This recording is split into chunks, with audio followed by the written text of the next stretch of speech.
Hello दोस्तों, अब हम पढ़ेंगे सेंट्रल काउंसिल ऑफ मिनिस्टर, केंद्रीय मंत्रिपरिषद, अनुच्छेद 74 एवं 75 में। केंद्रीय मंत्रिपरिषद एम लक्ष्मीकांत बुक का 20 चैप्टर है सेंट्रल काउंसिल ऑफ मिनिस्टर। इसको पढ़ने हम जा रहे हैं।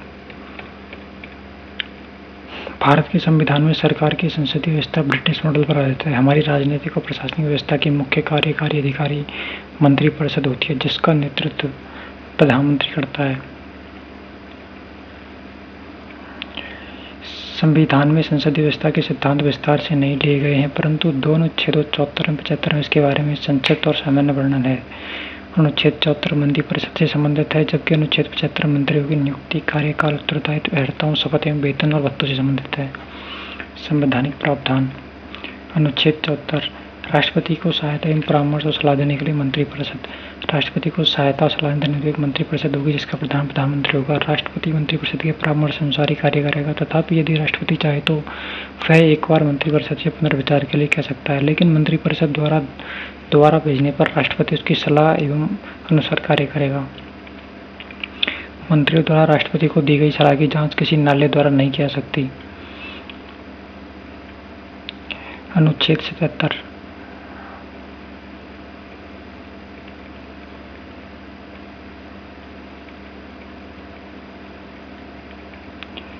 अनुच्छेद 74 हो गया।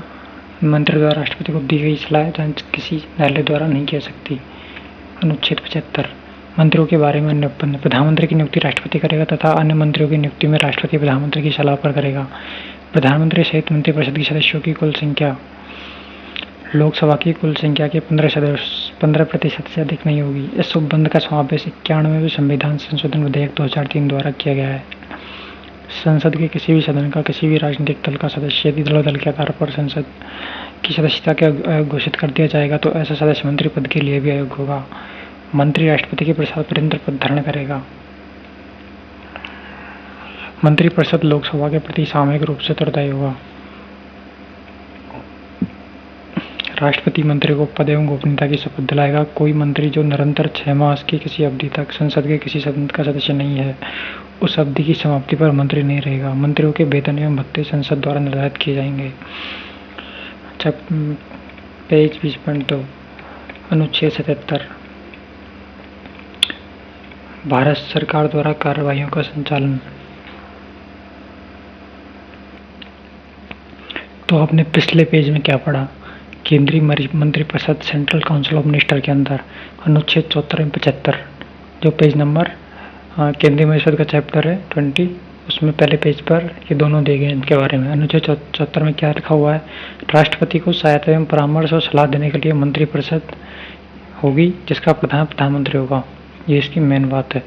अनुच्छेद 75 मंत्रियों के बारे में अन्य उपबंध, जिसमें मंत्रियों की नियुक्ति राष्ट्रपति करेगा और मंत्रियों में संख्या कितनी होगी? लोकसभा का 15% अधिकतम, जो कि कब जोड़ा गया? 91 कॉन्स्टिट्यूएंट अमेंडमेंट एक्ट 2003 के द्वारा। अब हम देखेंगे नेक्स्ट पेज। अनुच्छेद 77 भारत सरकार द्वारा कार्यवाहियों का संचालन। भारत सरकार की समस्त कार्यपालक कार्यवाहियां राष्ट्रपति के नाम से की जाएंगी और उसी प्रकार अभिव्यक्ति होगी। राष्ट्रपति के नाम से पारित आदेशों तथा अन्य दस्तावेजों को इस प्रकार अधिप्रमाणित किया जाएगा जैसा कि राष्ट्रपति द्वारा बनाए जाने वाले नियमों में निर्दिष्ट हो। इसके अतिरिक्त इस प्रकार अधिप्रमाणित किए गए किसी आदेश अथवा प्रपत्र की वैधता पर इस आधार पर कोई प्रश्न नहीं किया जाएगा कि उक्त आदेश अथवा प्रपत्र राष्ट्रपति द्वारा निर्मित अथवा निष्पादित है। राष्ट्रपति भारत सरकार की कार्यवाहियों को और सुगम बनाने के लिए साथ ही मंत्रियों के बीच कार्यों का आवंटन करने के संबंध में नियम बनाएंगे।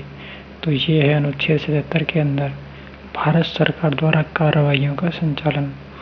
अनुच्छेद 78 प्रधानमंत्री के कर्तव्य। प्रधानमंत्री का यह कर्तव्य होगा कि नंबर 1 वह राष्ट्रपति को संघ के प्रशासन से संबंधित मामलों के बारे में मंत्रिपरिषद द्वारा लिए गए निर्णयों तथा विधायन के प्रस्तावों के बारे में सूचित करे।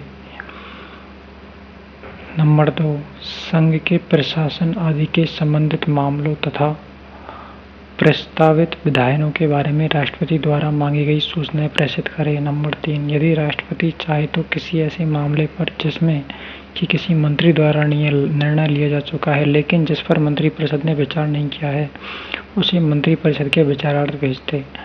अनुच्छेद 88। अब इस चैप्टर से संबंधित जो अनुच्छेद है वो है अनुच्छेद 88। 74, 75 और 77 हमने पढ़ लिए। 77 और 78 ये हमने पढ़ लिए। अब है अनुच्छेद 88, सदन में मंत्रियों के अधिकार। प्रत्येक मंत्री को किसी भी सदन में बोलने तथा कार्रवाई में भाग लेने का अधिकार होगा। उसे दोनों सदनों की संयुक्त बैठक तथा संसदीय समिति जिसका उसे सदस्य बनाया गया हो की बैठक में भी भाग लेने का अधिकार होगा, लेकिन उसे मत देने का अधिकार नहीं होगा। मंत्रियों द्वारा ली गई सलाह की प्रकृति। अनुच्छेद 74 में प्रधानमंत्री के नेतृत्व वाली मंत्रिपरिषद का उपबंध है। यह राष्ट्रपति को उसके कार्य करने हेतु सलाह देती है। 42वें एवं 44वें संविधान संशोधन अधिनियम द्वारा उसके परामर्श को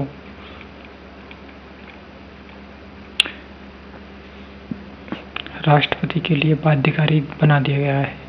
मंत्रियों द्वारा राष्ट्रपति को दी गई सलाह की जांच किसी न्यायालय द्वारा नहीं की जा सकती। यह उपबंध राष्ट्रपति और मंत्रियों के बीच एक अंतरंग और गोपनीय संबंधों पर बल देता है। 1971 में उच्चतम न्यायालय ने कहा कि लोकसभा के विघटन होने के पश्चात भी मंत्रिपरिषद विघटित नहीं होगी। अनुच्छेद 74 अनिवार्य है, अतः राष्ट्रपति अपनी कार्यकारी शक्ति का प्रयोग बिना मंत्रिमंडल की सहायता एवं सलाह के नहीं कर सकता। बिना सलाह एवं सहायता की कार्यकारी शक्ति द्वारा किया गया कोई भी कार्य असंवैधानिक होगा और यह अनुच्छेद 74 का उल्लंघन माना जाएगा। अनुच्छेद 74 में क्या है? राष्ट्रपति को सहायता एवं परामर्श देने और सलाह देने के लिए मंत्रिपरिषद होगी जिसका प्रधान प्रधानमंत्री होगा। तो अनुच्छेद 74 का उल्लंघन माना जाएगा यदि प्रधानमंत्री बिना उनकी सलाह के कोई कार्य करता है।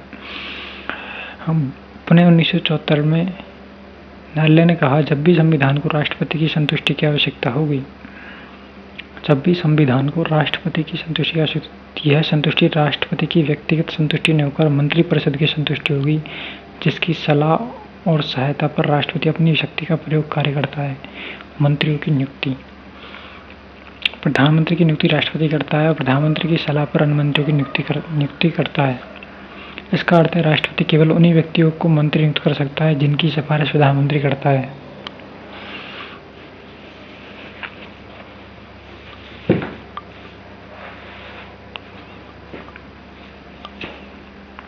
सामान्यतः लोकसभा राज्यसभा से ही संसद सदस्यों की मंत्रिपरिषद पर नियुक्ति होती है। कोई भी व्यक्ति संसद की सदस्यता के बिना मंत्री पद पर सुशोभित होता है तो उसे 6 माह के भीतर संसद के किसी भी सदन की सदस्यता लेनी होगी, निर्वाचन से अथवा नामांकन से, नहीं तो उसका मंत्री पद रद्द कर दिया जाता है।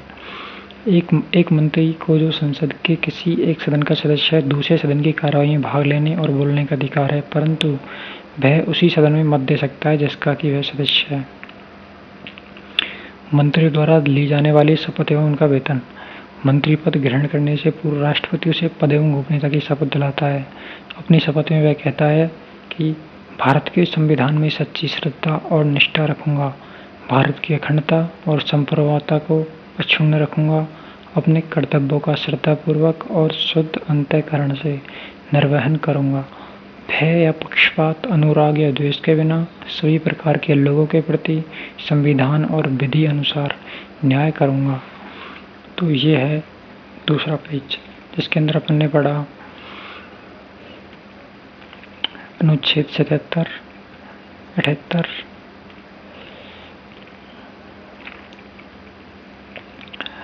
77 में क्या था?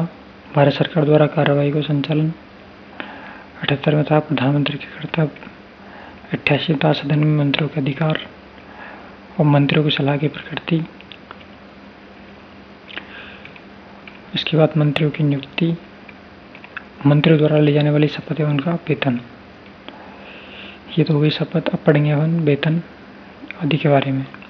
तो पेज नंबर 3 20वें चैप्टर का 20.3 केंद्रीय मशवरा चैप्टर का 23रा पेज है। ये अपनी गोपनीयता की शपथ में मंत्री शपथ लेते हैं कि जो विषय संघ के मंत्री के रूप में मेरे विचार के लिए लाया जाएगा अथवा मुझे ज्ञात होगा उसे किसी व्यक्ति या व्यक्तियों को तब तक के सिवाय जबकि ऐसे मंत्री के रूप में अपने कर्तव्यों के सम्यक निर्वाह के लिए ऐसा करना अपेक्षित हो मैं प्रत्यक्ष अथवा अप्रत्यक्ष रूप से संसूचित या प्रकट नहीं करूंगा। सन 1990 में देवीलाल द्वारा प्रधानमंत्री की शपथ को इस आधार पर चुनौती दी गई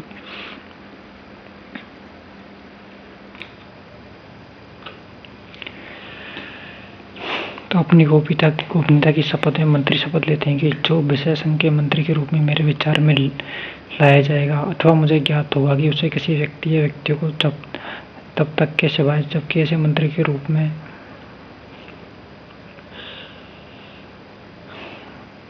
अपने कर्तव्यों के सम्यक निर्वहन के लिए ऐसा अपना करना अपेक्षित हो, मैं प्रत्यक्ष अथवा अप्रत्यक्ष रूप से संसूचित प्रकट नहीं करूंगा। सन 1990 में देवीलाल द्वारा प्रधानमंत्री की शपथ को इस आधार पर चुनौती दी गई कि यह असंवैधानिक है और संविधान में केवल प्रधानमंत्री और अन्य मंत्रियों का उपबंध है। उच्चतम न्यायालय ने इस शपथ को वैध ठहराया और कहा किसी व्यक्ति की प्रधानमंत्री के रूप में नियुक्ति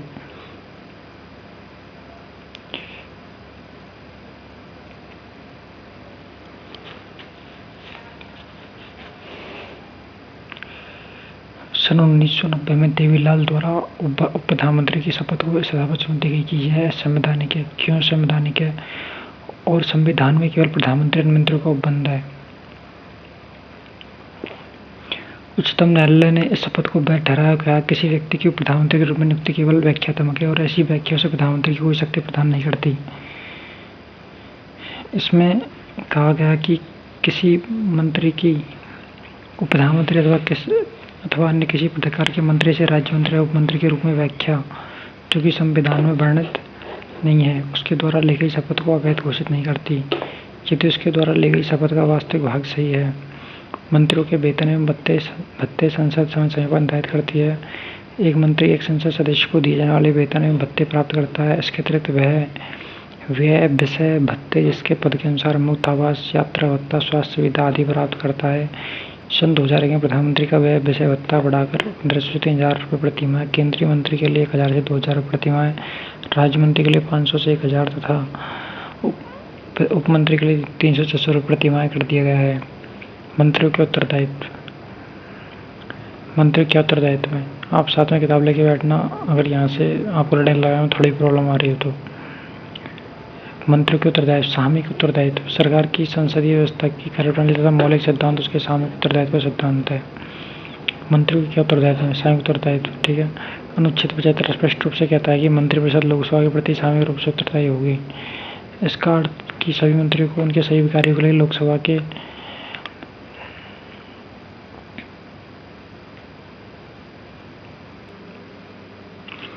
तो सामूहिक उत्तरदायित्व क्या है? सरकार की संसदीय व्यवस्था की कार्यप्रणाली की मौलिक सिद्धांतों और उसके सामूहिक उत्तरदायित्व। अनुच्छेद 75 स्पष्ट रूप से कहता है कि मंत्रिपरिषद लोकसभा के प्रति सामूहिक रूप से उत्तरदायी होगा। इसका अर्थ है कि सभी मंत्रियों को उनके सभी कार्यों के लिए लोकसभा के प्रति संयुक्त जिम्मेदारी होगी। वे एक दल की तरह कार्य करेंगे और समान रूप से उत्तरदायी होंगे। जब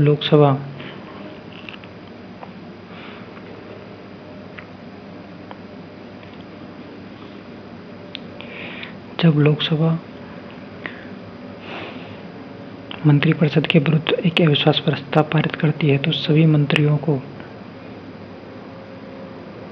जिसमें कि राज्यसभा के मंत्री भी शामिल हो, त्यागपत्र देना पड़ता है। इसके अतिरिक्त मंत्रिपरिषद राष्ट्रपति को इस आधार पर लोकसभा को विघटित करने की सलाह दे सकती है कि सदन जनमत का निष्ठापूर्ण प्रतिनिधित्व नहीं करता है और नए चुनाव की मांग करता है। राष्ट्रपति लोकसभा में विश्वास मत खोए हुए मंत्रिपरिषद की सलाह मानने हेतु बाध्य नहीं है। सामूहिक उत्तरदायित्व का सिद्धांत यह भी है कि मंत्रिमंडल के निर्णय सभी केंद्रीय मंत्रियों के लिए बाध्यकारी हैं, यहाँ तक कि यदि मंत्रिमंडल की बैठक में उनके विचार इसके विरुद्ध हों। सभी मंत्रियों का यह कर्तव्य है कि वो मंत्रिमंडल के निर्णयों को माने तथा संसद के बाहर और भीतर इसका समर्थन करे। यदि कोई मंत्रिमंडल के किसी निर्णय से सहमत है और उसके लिए तैयार नहीं है तो उसे त्यागपत्र देना होगा। पूर्व में कई मंत्रियों ने मंत्रिमंडल के साथ अपने मतभेद के चलते कई बार त्यागपत्र दिए हैं। उदाहरण के लिए 1953 डॉक्टर BR अम्बेडकर ने हिंदू कोड बिल पर अपने साथियों के साथ मतभेद के चलते त्यागपत्र दे दिया था। सी.डी. देशमुख ने राज्यों के पुनर्गठन की नीति पर मतभेद के कारण त्याग पत्र दे दिया था। आरिफ मोहम्मद ने मुस्लिम महिला तलाक से बचाव का अधिकार अधिनियम 1986 के विरोध में त्यागपत्र दे दिया था। व्यक्तिगत उत्तरदायित्व। अनुच्छेद 75 में व्यक्तिगत उत्तरदायित्व का सिद्धांत वर्णित है। यह कहता है कि मंत्री राष्ट्रपति के प्रसाद पर्यंत अपने पद पर बने रहेंगे, जिसका अर्थ है कि राष्ट्रपति किसी मंत्री को उस समय भी हटा सकता है जब मंत्रिपरिषद को लोकसभा में विश्वास मत प्राप्त है। हालांकि राष्ट्रपति किसी मंत्री को केवल प्रधानमंत्री की सलाह पर ही हटा सकता है। विचारों में मतभेद के कारण अथवा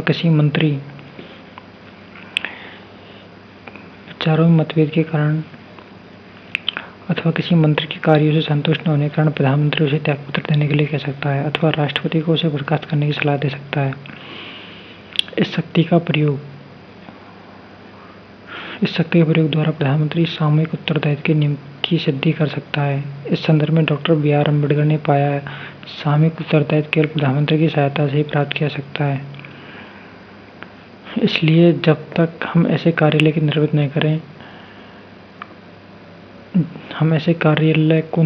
करें और उसे मंत्रियों को नामित और बर्खास्त करने की शक्ति प्रदान नहीं करें, सामूहिक उत्तरदायित्व नहीं हो सकता। कोई विधिक उत्तरदायित्व नहीं। ब्रिटेन में सार्वजनिक कार्य के लिए राजा का प्रत्येक आदेश मंत्री द्वारा हस्ताक्षरित होता है। यदि वह आदेश किसी कानून का उल्लंघन करता है तो उसका उत्तरदायित्व मंत्री पर होता है तथा वह न्यायालय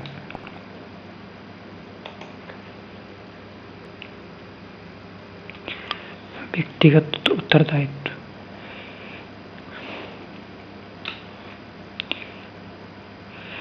अनुच्छेद 75 में व्यक्तिगत उत्तरदायित्व का सिद्धांत वर्णित है। यह कहता है किसी राष्ट्रपति के प्रसाद पर्यंत अपने पद पर बने रहेंगे, जिसका अर्थ है कि राष्ट्रपति किसी पद को उस समय भी हटा सकता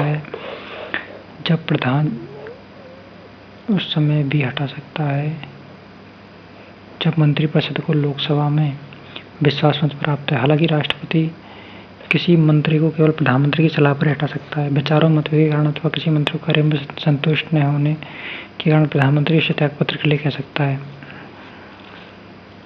अथवा राष्ट्रपति को उसे बर्खास्त करने की सलाह सकता है। शक्ति के प्रयोग द्वारा प्रधानमंत्री सामूहिक उत्तरदायित्व के नियम की सिद्धि कर सकता है। इस संदर्भ में डॉक्टर बी.आर. अम्बेडकर का है, सामूहिक उत्तरदायित्व केवल प्रधानमंत्री की सहायता से ही प्राप्त किया सकता है। इसलिए जब तक कि हम ऐसे कार्यालयों को निर्मित न करें और उसे मंत्रियों को नामित और बर्खास्त करने की शक्तियाँ प्रदान न करें, सामूहिक उत्तरदायित्व नहीं हो सकता। कोई विधिक उत्तरदायित्व नहीं। ब्रिटेन में सार्वजनिक कार्य के लिए राजा का प्रत्येक आदेश मंत्री द्वारा हस्ताक्षरित होता है। यदि वह आदेश किसी कानून का उल्लंघन करता है तो उसका उत्तरदायित्व मंत्री पर होता है तथा वह न्यायालय के समक्ष प्रस्तुत किया जाता है। ब्रिटेन में यह मुहावरा विधिक रूप से मान्य है कि राजा कभी गलत नहीं हो सकता।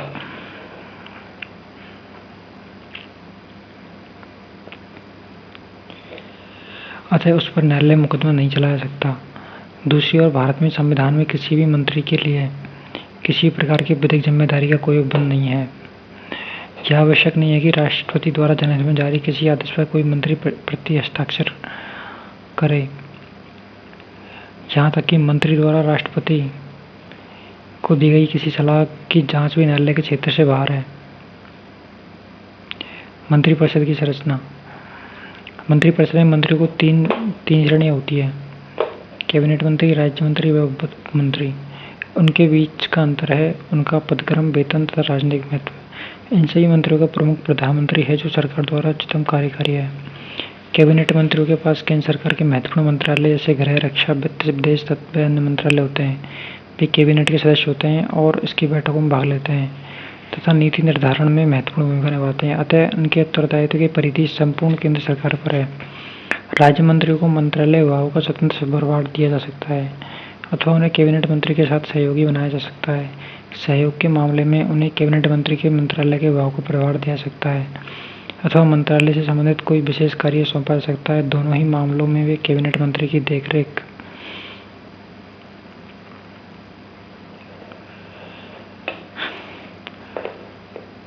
देखरेख, सलाह तथा उसके जिम्मेदारी पर कार्य करते हैं।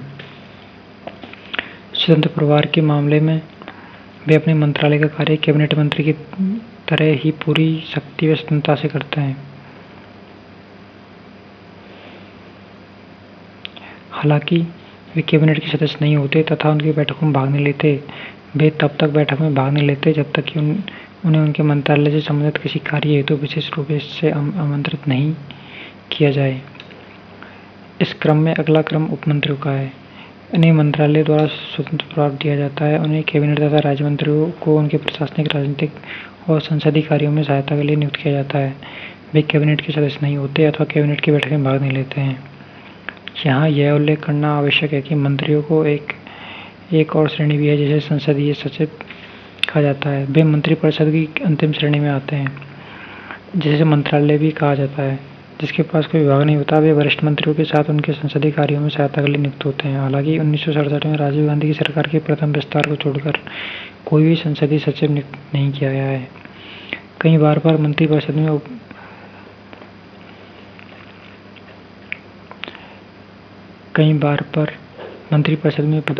प्रधानमंत्री को भी शामिल किया जा सकता है। सरदार पटेल ने पंडित नेहरू की सरकार में, मोरारजी देसाई ने इंदिरा गांधी की सरकार में, चरण सिंह ने मोरारजी देसाई की सरकार में, जगजीवन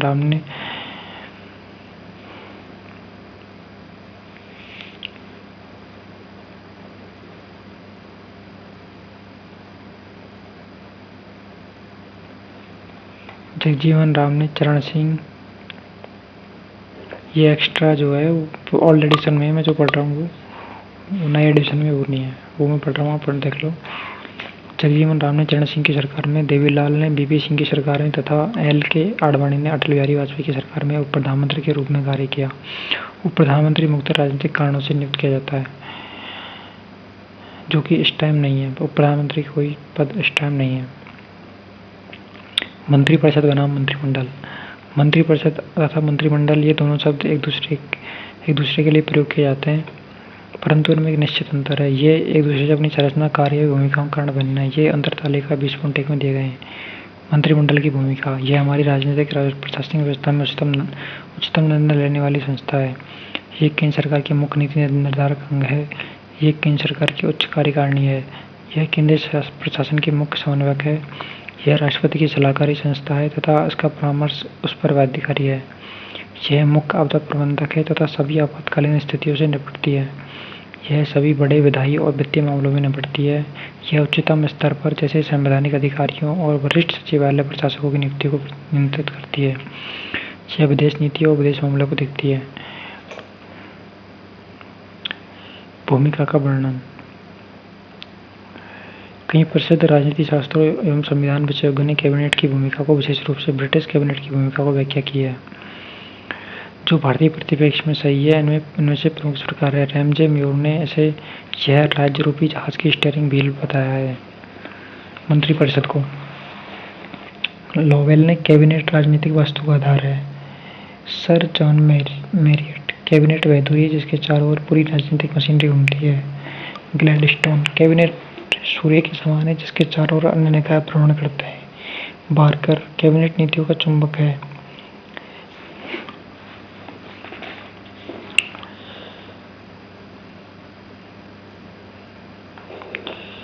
बैगहॉट, कैबिनेट हाइफन है जो कार्यपालक एवं विधायी विभाग दोनों के साथ जुड़ी हुई है। Sir Ivor Jennings, cabinet British संवैधानिक व्यवस्था का केंद्र बिंदु है। यह ब्रिटिश सरकार को एकता प्रदान करता है। LS एमरी, कैबिनेट सरकार को नियंत्रित करने वाला मुख्य उपकरण है। ब्रिटिश सरकार में कैबिनेट की भूमिका इतनी सशक्त प्रतीत होती है कि रैमजे म्योर से कैबिनेट की तानाशाही कहते हैं। अपनी पुस्तक हाउ ब्रिटेन एज गवर्नमेंट में लिखते हैं कि यह एक ऐसा निकाय है जो अत्यधिक शक्तिशाली है तथा इसका वर्णन सर्वशक्तिमान निकाय के रूप में किया सकता है।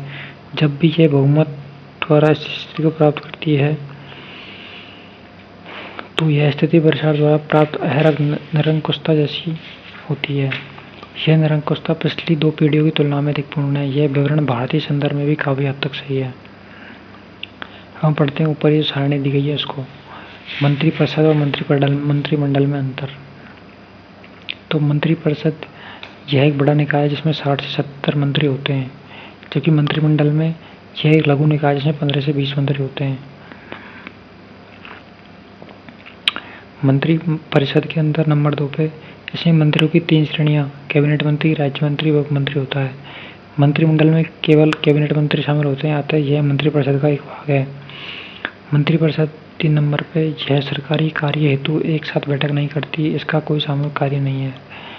मंत्रिमंडल 3 नंबर, यह एक निकाय की तरह है, यह सामान्यतः हफ्ते में एक बार बैठक करती है और सरकारी कार्यों के संबंध में निर्णय करती है। इसके कार्यकलाप सामूहिक होते हैं। मंत्रिपरिषद 4 नंबर, इसे सभी शक्तियां प्राप्त हैं परंतु कागजों में। मंत्रिमंडल 4 नंबर, ये वास्तविक रूप से मंत्रिपरिषद की शक्तियों का प्रयोग करती है और उसके लिए कार्य करती है। नंबर 5, इसके कार्यों का निर्धारण मंत्रिमंडल करती है। किसका? मंत्रिपरिषद का। और मंत्रिमंडल 5 नंबर, यह मंत्रिमंडल की राजनीतिक निर्णय लेकर निर्देश देती है तथा ये निर्देश सभी मंत्रियों पर बाध्यकारी होते हैं। मंत्रिपरिषद 6 नंबर, यह मंत्रिपरिषद यह मंत्रिमंडल के निर्णय को लागू करती है। 6 नंबर, मंत्रिमंडल, यह मंत्रिपरिषद द्वारा अपने निर्णयों के अनुसार की देखरेख करती है। मंत्रिपरिषद में 7 नंबर, यह एक संवैधानिक निकाय है। इसका विस्तृत वर्णन संविधान के अनुच्छेद 74 एवं 75 में किया गया है। इसका आकार और वर्गीकरण संविधान में वर्णित नहीं है। इसके आकार का निर्धारण प्रधानमंत्री समय स्थिति को देखकर करता है। यह ब्रिटेन में विकसित संसदीय व्यवस्था के आधार पर त्रिस्तरीय निकाय के रूप में वर्गीकृत है। हालांकि इसे विधायी मंजूरी प्राप्त है, अतः वेतन एवं भत्ते अधिनियम 1952 में मंत्री को मंत्रिपरिषद का सदस्य बताया गया है, चाहे उसे जिस नाम से पुकारा जाए। इसमें उपमंत्री भी शामिल है। मंत्रिमंडल 7 नंबर, मंत्रिमंडल, इसे संविधान के अनुच्छेद 352 में 1978 के 44वें संविधान संशोधन अधिनियम द्वारा शामिल किया गया है, अतः यह संविधान के मूल स्वरूप में शामिल नहीं थी। अनुच्छेद 352 में इसकी व्याख्या यह है कि प्रधानमंत्री व अन्य कैबिनेट मंत्रियों की परिषद, जिन्हें अनुच्छेद 75 के अंतर्गत नियुक्त किया गया है, इसके कार्य व शक्तियों का वर्णन नहीं दिया गया है। दूसरे शब्दों में हमारी राजनीतिक प्रशासनिक व्यवस्था ब्रिटेन की संसदीय परंपराओं पर आधारित है। मंत्रिपरिषद 8 नंबर, यह सामूहिक रूप से लोकसभा के प्रति उत्तरदायी है। मंत्रिमंडल 8 नंबर, यह मंत्रिपरिषद की लोकसभा के प्रति सामूहिक जिम्मेदारी को लागू करती है। भूमिका का वर्णन हम पढ़ चुके थे, जिसमें क्या क्या है, रैम्स में उन्होंने क्या क्या है, ग्लैडस्टोन ने क्या क्या है, लॉवेल ने क्या क्या है, एल.एस. एमरी ने क्या कहा है इसके बारे में। अब पढ़ेंगे हम आंतरिक किचन कैबिनेट। यह कैबिनेट 15 या 20 महत्वपूर्ण मंत्रियों को मिलाकर बनती है, जिसका प्रमुख प्रधानमंत्री होता है। यह औपचारिक रूप से निर्णय लेने वाली उच्चतम संस्था होती है। आंतरिक कैबिनेट या किचन कैबिनेट कहलाने वाला यह छोटा निकाय सत्ता का प्रमुख केंद्र बन गया है। यह अनौपचारिक निकाय में प्रधानमंत्री अपने 2 से 4 प्रभावशाली पूर्ण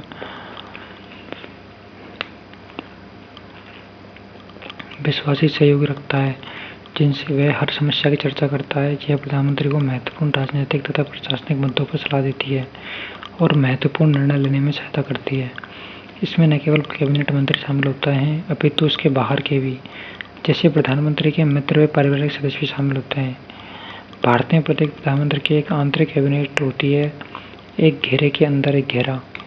इंदिरा गांधी के जमाने में आंतरिक कैबिनेट अति शक्तिशाली थी, जिसे किचन कैबिनेट भी कहा जाने लगा। प्रधानमंत्री ने आंतरिक कैबिनेट संविधानिक का आश्रय निम्न कारणों से लिया। यह एक छोटा अंग है और निर्णय लेने के मामले में कैबिनेट के विशाल आकार से अधिक प्रभावशाली है। अब एक किचन जो कैबिनेट है, इसके बारे में और डिटेल में आप 3-4 लाइन और सुन लीजिए। पंडित नेहरू की भारत में प्रत्येक प्रधानमंत्री की एक आंतरिक कैबिनेट होती है, एक घेरे के अंदर घेरा। पंडित नेहरू की आंतरिक कैबिनेट में सरदार पटेल, मौलाना आजाद, गोपाल स्वामी अयंगर और किदवई शामिल थे। लाल बहादुर शास्त्री, वाई.वी. चौहान, स्वर्ण सिंह और जी.एल. नंदावर शासन रखते थे। इंदिरा गांधी के जमाने में आंतरिक कैबिनेट अति शक्तिशाली थी, जिसे किचन कैबिनेट कहा जाता था, जिसमें वाई.वी. चौहान, उमाशंकर दीक्षित, फखरुद्दीन अली मेहता, डॉक्टर कर्ण सिंह जैसे अन्य व्यक्ति शामिल थे। अटल बिहारी वाजपेयी की आंतरिक कैबिनेट में एल.के. अडवाणी, जॉर्ज फर्नांडिस, मुरली मनोहर जोशी, प्रमोद महाजन आदि शामिल थे। प्रधानमंत्री ने आंतरिक कैबिनेट संविधानिक का आश्रय निम्न कारणों से लिया। यह एक छोटा अंग है और निर्णय लेने के मामले में कैबिनेट के विशाल आकार से अधिक प्रभावशाली है। इसकी बैठकें होती रहती हैं और यह सरकार के कार्यों की बड़ी कैबिनेट की अपेक्षा अधिक तत्परता से निपटती है। यह प्रधानमंत्री की महत्वपूर्ण राजनीतिक मामलों के मुद्दों पर निर्णय लेने में गोपनीयता बरतने में सहायता करती है। हालांकि इसके कई दोष हैं, जैसे यह एक उच्चतम निर्णय करने वाले अंग के रूप में कैबिनेट के महत्ता अधिकारों को कम करती है। बाहरी व्यक्तियों का इसमें प्रवेश और सरकार के कार्यों में उनकी प्रभावशाली भूमिका कानूनी प्रक्रिया को उलझा देती है। आंतरिक या किचन कैबिनेट का सिद्धांत, जहां पहले से तय निर्णय को कैबिनेट की अनौपचारिक मंजूरी के लिए प्रस्तुत किया जाता है, भारत में अनोखा नहीं है कि अमेरिका और ब्रिटेन में यह प्रचलन में है। अमेरिका तथा सरकार के निर्णय को प्रभावित करने में काफी शक्तिशाली है। मंत्रिमंडल से संबंधित अनुच्छेद एक नजर में। अनुच्छेद 74 मंत्रिपरिषद द्वारा राष्ट्रपति को सहयोग परामर्श देना। अनुच्छेद 75 मंत्रियों से संबंधित अन्य प्रावधान। अनुच्छेद 77 इसको हम पढ़ चुके हैं, 74 पढ़ चुके हैं। भारत सरकार द्वारा कार्रवाई का संचालन। अनुच्छेद 78 राष्ट्रपति को सूचना प्रदान करने से संबंधित प्रधानमंत्री के दायित्व।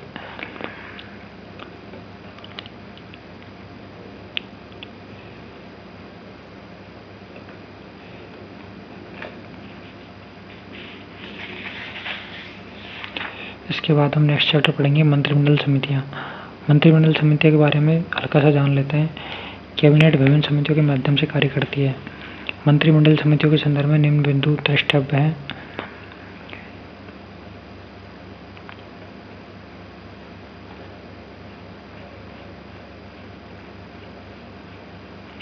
सुन लीजिए आप। नेक्स्ट चैप्टर मंत्रिमंडल समितियां, उसके बारे में हल्का सा। हाँ, ये दो प्रकार की होती हैं, स्थायी और तदर्थ। स्थायी तथा तदर्थ समिति स्थायी होती है। तदर्थ उदाहरण के लिए 1962 के चीन आक्रमण के बाद आपातकालीन समिति गठित की गई। उन्हें उनके कार्य पूर्ण होने के लिए स्थगित कर दिया जाता है। ये प्रधानमंत्री द्वारा समय की मांग में स्थिति के अनुसार गठित की जाती है। इनकी संख्या, नाम तथा संरचना समय पर भिन्न होती है। इनकी सदस्य संख्या 3 से लेकर 8 तक होती है। मंत्रिमंडल समितियां सामान्यतः इनके एक कैबिनेट मंत्री शामिल होता है, हालांकि गैर कैबिनेट मंत्री सदस्यता पाने तो प्रतिनिधित्व नहीं है। इसमें न केवल संबंधित मामलों के मंत्री शामिल होते हैं, अपितु अन्य वरिष्ठ मंत्री भी शामिल होते हैं। अधिकांशतः इनका नेतृत्व प्रधानमंत्री करता है। कभी कभी अन्य कैबिनेट मंत्री, मुख्यतः गृह मंत्री तथा वित्त मंत्री, इनके अध्यक्ष के रूप में कार्य करते हैं। ये न केवल समस्याओं को हल करती है और कैबिनेट के विचार के लिए सुझाव देती है, अपितु निर्णय भी लेती है। हालांकि कैबिनेट उनके निर्णयों की समीक्षा कर सकती है। यह कैबिनेट पर पड़ने वाले कार्य दबाव को कम करने के लिए एक संगठनात्मक उपाय है।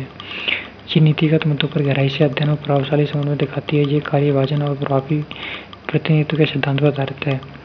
4 महत्वपूर्ण स्थायी समितियां हैं। राजनीतिक मामलों संबंधित समिति, आर्थिक मामलों संबंधी समिति, नियुक्ति संबंधी समिति और संसदीय मामलों संबंधी समिति। प्रथम 3 समितियों के प्रमुख प्रधानमंत्री और अंतिम के गृह मंत्री होते हैं। सभी कैबिनेट समितियों में सबसे शक्तिशाली समिति राजनीतिक मामलों की समिति है, जिसे प्रायः सुपर कैबिनेट भी कहा जाता है। संदर्भ सूची।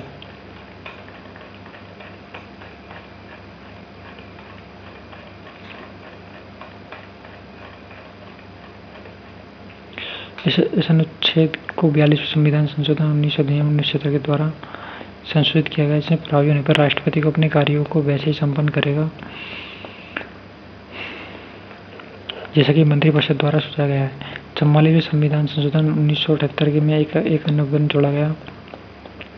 इसके प्रभाव से राष्ट्रपति किसी सलाह को पुनर्विचार करने के लिए मंत्रिपरिषद के पास भेज सकता है। मंत्रियों के वेतन में भत्ते देने 1952 को इस उद्देश्य के लिए पारित किया गया है। प्रत्येक मंत्री को अलग अलग त्यागपत्र देने की आवश्यकता नहीं होती। प्रधानमंत्री के त्यागपत्र का तात्पर्य पूरे मंत्रिपरिषद का त्यागपत्र होता है। कॉन्स्टिट्यूशन असेंबली डिबेट्स खंड 8 पूर्व 1161। 5 1952 में राज्य मंत्री को नया पद कैबिनेट स्तर का मंत्री बनाया गया, लेकिन 1957 में पूर्व पद को पुनः स्थापित किया गया। अवस्थी एंड अपस्थी इंडियन एडमिनिस्ट्रेटिव दक्षिण अरणागल प्रथम संस्करण। ये संदर्भ सूची है। और हमने अब पढ़ा अनुच्छेद 74, 75, 76, 78 इनके बारे में। तो इस चैप्टर में अपन ने क्या पढ़ा, एक बार दोबारा समराइज कर लेते हैं। क्या क्या हेडिंग थी? केंद्रीय मंत्रिपरिषद, सेंट्रल काउंसिल ऑफ मिनिस्टर, उसमें क्या क्या संवैधानिक प्रावधान है अनुच्छेद 74 में, अनुच्छेद 75 में केंद्रीय मंत्रिपरिषद के बारे में। इसके बाद अपन ने पढ़ा अनुच्छेद 77।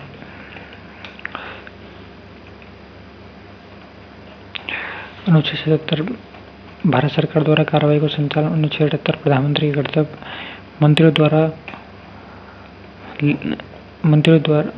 फिर अनुच्छेद 88 सदन में मंत्रियों का अधिकार। मंत्रियों द्वारा ली गई सलाह की प्रकृति। मंत्रियों की नियुक्ति, मंत्री द्वारा लिया जाने शपथ उनका वेतन, मंत्रियों के उत्तरदायित्व, सामयिक उत्तरदायित्व, व्यक्तिगत उत्तरदायित्व, जो विधिक उत्तरदायित्व नहीं,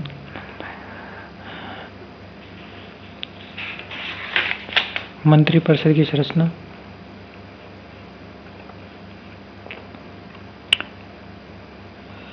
मंत्रिपरिषद बनाम मंत्रिमंडल, मंत्रिपरिषद की भूमिका का वर्णन, किचन कैबिनेट